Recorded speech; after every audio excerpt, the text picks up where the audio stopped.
ಉತ್ತಮವಾದಂತಹ ರ್ಯಾಂಕ್ ಬಂದಿಲ್ಲ ಅಂದ ತಕ್ಷಣ ಕೆಲವೊಂದಷ್ಟು ಜನ ಆತಂಕ ಪಡ್ತಾರೆ ಸರ್. ಅದರ ಜೊತೆಗೆ ಕಾಲೇಜಿನ ಆಯ್ಕೆ ಆಗಿರ್ಬೋದು ಅಥವಾ ಬ್ರಾಂಚ್ ಸೆಲೆಕ್ಟ್ ವಿಚಾರವಾಗಿ ಕೂಡ ಒಂದಷ್ಟು ಗೊಂದಲ ಇರುತ್ತೆ. ಸರ್, ನೀವು ಇದನ್ನ ಯಾವ ರೀತಿ ಹೇಳ್ತೀರಾ? ನಾ ಈಗ ತಾನೇ ಹೇಳಿದೆ, ರ್ಯಾಂಕ್ ಬಗ್ಗೆ ತಲೆ ಕೆಡಿಸ್ಕೊಳ್ಬೇಡಿ. ಈಗ ರ್ಯಾಂಕ್ ಬಂದಾಯಿತು. ಓಕೆ. ರ್ಯಾಂಕ್ ಬಂದ ಮೇಲೆ ಯಾವ ಕಾಲೇಜ್ ಚುನಾಯಿಸಬೇಕು, ಯಾವ ಸಬ್ಜೆಕ್ಟ್ ತಗೊಳ್ಬೇಕು ಅಂತ ಇದು ಗೊಂದಲ ಇರುತ್ತೆ. ಎಲ್ಲರೂ ನಮಗೆಲ್ಲ ಗೊತ್ತೇ ಇದೆ, ಎಲ್ಲ ಈಗ artificial intelligence, computer science, machine learning, data science ಇದನ್ನು ತಗೊಳ್ಬೇಕಂತ ಎಲ್ಲರಿಗೂ ಆತರ ಇರುತ್ತೆ. ಬಟ್ ನನ್ನ ಒಂದು ಸಂದೇಶ ಏನು ವಿದ್ಯಾರ್ಥಿಗಳಿಗೆ ಅಂದರೆ, ನೀವು ಯಾವುದೇ ಸಬ್ಜೆಕ್ಟ್ ತಗೊಳ್ಳಿ, ಚೆನ್ನಾಗಿ ಓದಿದ್ರೆ, ಇಫ್ ಯು ಆ ಕೌಶಲ್ಯ ಇದ್ದರೆ ಕೆಲಸ ಉದ್ಯೋಗ ಸಿಕ್ಕೇ ಸಿಕ್ಕುತ್ತೆ. ಸೊ ನಾನು ಉದಾಹರಣೆಗೆ ನಾನು ಓದಿದಾಗ ವಿಶ್ವೇಶ್ವರಯ್ಯ ಕಾಲೇಜ್ ಆಫ್ ಇಂಜಿನಿಯರಿಂಗ್ ಓದಿದಾಗ 60 ಸೀಟ್ ಇತ್ತು. 30 seat BMS college of engineering, 30 seat Visvesvaraya college of engineering electronics ವಿಭಾಗ. 5 ವರ್ಷ ಆಗ ಇಂಜಿನಿಯರಿಂಗ್, ಈಗ 4 ವರ್ಷ. ನಾನು 4ನೇ ತರಗತಿ ಇದ್ದಾಗ ಎಲೆಕ್ಟ್ರಾನಿಕ್ಸ್ ಓದಬೇಕಂತ ಆಸೆ ನನಗೆ. ನಾನು ಓದಿದ್ದು ಇಂಡಿಯನ್ ಹೈಸ್ಕೂಲ್, ಕಬ್ಬನ್ ಪಾರ್ಕ್ ಹತ್ತು ಕಡೆ, ಇತ್ತ ಕಡೆ ವಿಶ್ವೇಶ್ವರಯ್ಯ ಕಾಲೇಜ್. ಅಂದರೆ ಕಬ್ಬನ್ ಪಾರ್ಕ್ ಒಂದೇ ಮಧ್ಯದಲ್ಲಿತ್ತು ನನ್ನ ಸ್ಕೂಲ್ಗೂ ಕಾಲೇಜಿಗೆ. ನನಗೆ 2 ಸೀಟ್ ಸಿಕ್ಕಿತ್ತು, ಇಂಜಿನಿಯರಿಂಗ್ ಸೀಟು ಮತ್ತು BMC ಕಾಲೇಜ್ನಲ್ಲಿ ಮೆಡಿಕಲ್ ಸೀಟು. ಬಟ್ ನನಗೆ ಆಸೆ ಎಲೆಕ್ಟ್ರಾನಿಕ್ಸ್ ಓದಲೇಬೇಕು, ಎಲೆಕ್ಟ್ರಾನಿಕ್ಸ್ ಇಂಜಿನಿಯರೇ ಆಗಬೇಕಂತ. ಬಟ್ ನಾನು ಎಲೆಕ್ಟ್ರಾನಿಕ್ಸ್ ಓದಿದ ಮೇಲೆ ನಾನು ಈಗ ಏನು ಮಾಡಿದ್ದೀನಿ ಅಂತ ಹೇಳಿದಾಗ, ನೀವೆಲ್ಲ ಎಲೆಕ್ಟ್ರಾನಿಕ್ಸ್ ಎಷ್ಟು ಓದಿದ್ರು, ಕಡಿಮೆ ಓದಿದ್ರು, ಜಾಸ್ತಿ ಓದಿದ್ರು, ಎಲೆಕ್ಟ್ರಾನಿಕ್ಸ್ ಮಾಡಿದೆ, ಮೊದಲನೇ ಡಿಗ್ರಿ ಅದು. ಅದಾದ ಮೇಲೆ MA ಎಕನಾಮಿಕ್ಸ್ ಮಾಡಿದೆ. ಅದಾದ ಮೇಲೆ ಲಾ SGRC ಲಾ ಕಾಲೇಜ್ನಲ್ಲಿ ಓದಿದೆ. ಆಮೇಲೆ ಸೆಂಟ್ರಲ್ ಕಾಲೇಜ್ನಲ್ಲಿ ಬಂದು ಮಾಧ್ಯಮ ಕಮ್ಯುನಿಕೇಷನ್, ಬೆಳಗ್ಗೆ ಲಾ 10 to 5 ಮಾಧ್ಯಮ, ಇದು ಸಾಯಂಕಾಲ ಭಾರತೀಯ ವಿದ್ಯಮಾನ ಜರ್ನಲಿಸಮ್ ಸೇರ್ಕೊಂಡ್ಬಿಟ್ಟೆ. ಜರ್ನಲಿಸಮ್, ಎಲೆಕ್ಟ್ರಾನಿಕ್ಸ್ ಮರ್ತೇ ಹೋಗ್ಬಿಟ್ಟಿದ್ದೀನಿ.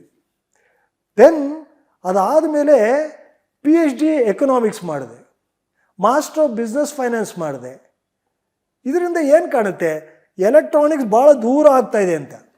ಆದರೆ ನನಗೆ ಏನಾಯ್ತಂದರೆ, ಇಂಜಿನಿಯರಿಂಗ್ ಡಿಗ್ರಿ ಮುಗಿದ ತಕ್ಷಣ ನನಗೆ HMTನಲ್ಲಿ ಉದ್ಯೋಗ ಸಿಕ್ತು, ಕಂಪ್ಯೂಟರೈಸ್ಡ್ ನ್ಯೂಮರಿಕಲ್ ಕಂಟ್ರೋಲ್ ಮೆಷಿನ್. ನನಗೆ ಆ ಕೆಲಸ ಬೇಡ, ಉದ್ಯೋಗ ಬೇಡ, ನಾನು IAS ಆಫೀಸರ್ ಆಗಿಬಿಡಬೇಕು ಅಂತ ಪರೀಕ್ಷೆ ತಗೊಂಡೆ. ಪರೀಕ್ಷೆ ತಗೊಂಡಾಗ ನಾನು ಟೀಚರ್ ಆಗಿಬಿಟ್ರೆ, ಓಕೆ ಟೀಚರ್ ಆಗಿಬಿಟ್ರೆ ನನಗೆ IAS ಆಫೀಸರ್ ಆಗಿಬಿಡ್ತೀನಿ ನಾನು ಅಂತ ಹೇಳಿ ಅದು ಒಂದು ಕಾನ್ಫಿಡೆನ್ಸ್, ಅಂದರೆ ಹೆಚ್ಚು ಮಾರ್ಕ್ಸ್ ಬಂದುಬಿಡುತ್ತೆ ಟೀಚರ್ ಆಗಿಬಿಟ್ರೆ ಅಂತ. ಸೊ ಆ ಟೀಚರ್ ಎಲೆಕ್ಟ್ರಾನಿಕ್ಸ್ ಬಂದು ಸೇರಿಕೊಂಡೆ ವಿಶ್ವೇಶ್ವರಯ್ಯ ಕಾಲೇಜ್. ಆಗ ನನಗೆ 23 ವಯಸ್ಸು. 23 ವಯಸ್ಸಿಂದ 5 ವರ್ಷ ಕಳೆದಿದ್ದೀನಿ UVCನಲ್ಲಿ, 45 ವರ್ಷ ಅಲ್ಲೇ ಇದ್ದೆ ವೈಸ್ ಚಾನ್ಸ್ಲರ್ ಆಗೋವರೆಗೂ. ಆ ಅವಧಿನಲ್ಲಿ 50 ವರ್ಷದಲ್ಲಿ 12 degree, PhD economics, PhD computer science, PhD ಲಾನು ಮುಗಿಸಿದೆ. ಅಂದರೆ ಸಬ್ಜೆಕ್ಟು ಏನು ಯಾವುದು ತಗೊಂಡ್ರು ಅದರಲ್ಲಿ ಆಸಕ್ತಿ ತೋರಿಸಿದಾಗ you will achieve whatever you want. ನಾನು ಅದಕ್ಕೆ ಮೊದಲೇ ಹೇಳಿದೆ, do what you like and like what you do. ವಿದ್ಯಾರ್ಥಿಗಳಿಗೆ ಇದೇ ಒಂದು ಸಂದೇಶ. ಯಾಕಂದರೆ ಅವರು ಜೀವನದಲ್ಲಿ ಜಿಗುಪ್ಸೆ ಆಗೋದು ಬೇಕಾಗಿಲ್ಲ, ಒಂಥರ ಬೇಸರ ಆಗೋದು ಬೇಕಾಗಿಲ್ಲ. ರ್ಯಾಂಕ್ ನೋಡಿ, ರ್ಯಾಂಕ್ ಕಡಿಮೆ ಬಂದುಬಿಟ್ಟಿದೆ, ಆಗೋಯ್ತು ನನ್ನ ಜೀವನ ಅಂತ ಇದಕ್ಕೆ ಈ ನಿರ್ಣಯಕ್ಕೆ ಬರಲೇ ಕೂಡದು. ಯಾವತ್ತೂ ಕಾಲೇಜ್ನಲ್ಲಿ ಭಾಳ ಚೂಟಿಯಾಗಿದ್ದಾಗ, ಮಿಸ್ಚ್ಯೂಯಸ್ ಇದ್ದಾಗ ಅವನು ಅದಾದ ಮೇಲೆ ಅವರಿಗೆ ತಿಳುವಳಿಕೆ ಬಂದುಬಿಡುತ್ತೆ. You will put more and more effort. ಜೀವನದಲ್ಲಿ ಅವನು ಭಾಳ ಸಕ್ಸಸ್ ಆಗಿರ್ತಾನೆ. ಅದು ಇಂಜಿನಿಯರಿಂಗ್ ಸೀಟು ಇಂಜಿನಿಯರಿಂಗ್ ಕಾಲೇಜಲ್ಲಿ ಯಾವುದೋ ಒಂದು ಕಾಲೇಜ್ನಲ್ಲಿ ಸೇರಿಕೊಂಡಿರ್ತಾನೆ. But after engineering, after your degree, ನಿರಂತರ ಪರಿಶ್ರಮ ಇದೆಯಲ್ಲ, ಅದೇ ಜೀವನಕ್ಕೆ ಅನುಕೂಲ ಆಗೋದು, ಅದೇ ಜೀವನಕ್ಕೆ ಒಂದು ಯಶಸ್ವಿ ತರೋದು. ಸೊ ಈಗ ಕಡಿಮೆ ರ್ಯಾಂಕ್ನವರು ಏನು ಬೇಸರ ಮಾಡ್ಕೊಳ್ಳೋದು. ಎಲ್ಲಿ ಓದಿದ್ರು ಅದು ಶಿಕ್ಷಣನೇ.